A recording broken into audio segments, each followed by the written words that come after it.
Hello and welcome to my video essay on the positive and negative impacts superhero movies have on the general public. While there are many miscellaneous entries that have fared quite well, this video will focus on analyzing Marvel and DC entries in superhero cinema. As many people know, the MCU has been dominating the box office for over a decade now. With that, let's take a look at the positive impact superhero cinema has had over the years. There's plenty of evidence that superheroes in movies make children and subsequently the adult versions of themselves feel brave, empowered, and can even aid in feelings of isolation. I remember watching Modern Family, and there was a whole episode where Mitch struggles with the idea of selling his rare Spider-Man comic due to the strong attachment he felt to the superhero as a kid.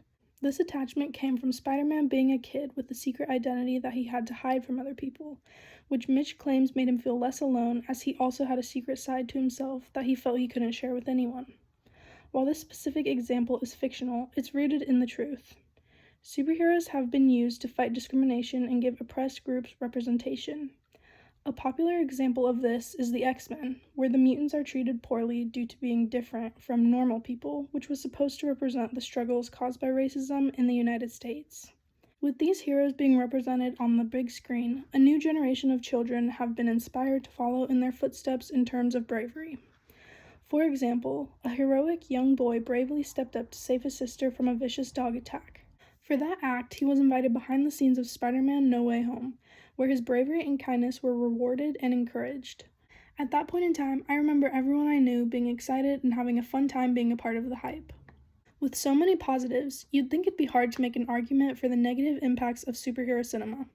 Unfortunately, while superhero cinema has been able to encourage kids and bring people together in enjoying movies, superhero cinema has also caused a great divide between people on the internet. Of course, I'm referring to the Marvel vs. DC rivalry. While friendly debates and disagreements are totally fine and good for us, this rivalry is nothing but counterproductive and nasty. A few months ago, I had thought that people had found something better to do online, but after doing some digging, it seems like the hatred between the two groups is still strong as ever. With James Gunn switching sides to the DCEU getting annihilated and rebooted while Zachary Levi begs for a job. There also seems to be some sensitive feelings on the difference between male and female superhero leads, especially when it comes to Brie Larson, who is an outspoken feminist. Back in 2019, when Captain Marvel was first released, it seemed like you couldn't go a day without some of the things she said being taken grossly out of context, leaving many fans with a bad taste in their mouth, regardless of the truth behind the quotes. This led to a major divide between the feminist fans of Marvel versus the fans who hate feminism, and even led to the movie getting review bombed by large amounts of fans, forcing Rotten Tomatoes to remove upward of 50,000 of these fake reviews. Even though superhero movies have managed to simultaneously unite and divide large groups of people, I believe that the overall impact of superhero movies, especially more modern ones, is positive due to the inspiring life lessons and the ability to make all sorts of people feel seen.